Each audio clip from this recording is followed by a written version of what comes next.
ল'ৰা ছোৱালীয়ে ক'ত টাইমটো পাছ কৰিব, সময়টো ক'ত দিব? ইয়াততো আপুনি ডেইলি আহিব নোৱাৰে, গাড়ী ভাড়া কৰি দূৰৰ পৰা আহিব নোৱাৰে।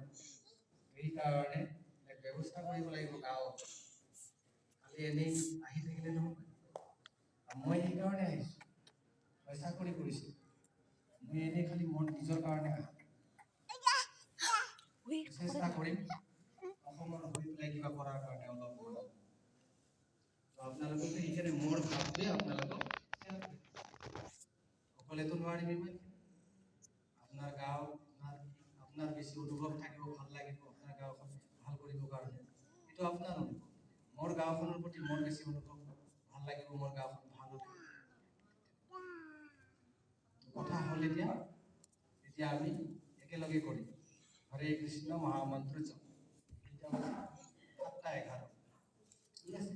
এই ল'ৰা পোৱালীবিলাক দুটা আছে ইয়াতে, আপুনি মনোযোগ নিদিব সিহঁতক।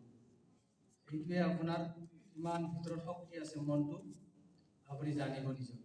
যিকোনো শব্দ হওক আপুনি কোনোফালে নাচাব, অকল ভগৱান আৰু হৰে কৃষ্ণ মহামন্ত্ৰটো যেতিয়া জপ কৰিব, অকল আপুনি কোৱা শব্দকেইটা আপুনি নিজে শুনিব লাগে। হৰে কৃষ্ণ শুনিব লাগে। যদি আপুনি শুনিব পাৰে তেতিয়াহ'লে আপুনি ছাকচেছফুল হৈ গৈ থাকিব।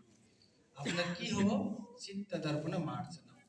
আপোনাৰ মনৰ ভিতৰত যি যি লেতেৰা আছে এইবিলাক লাহে লাহে লাহে লাহে পৰিষ্কাৰ হৈ আপোনাৰ মনত শান্তি আহিব। অট'মেটিক। ঠিক আছে, আৰম্ভ কৰোঁ তেতিয়া।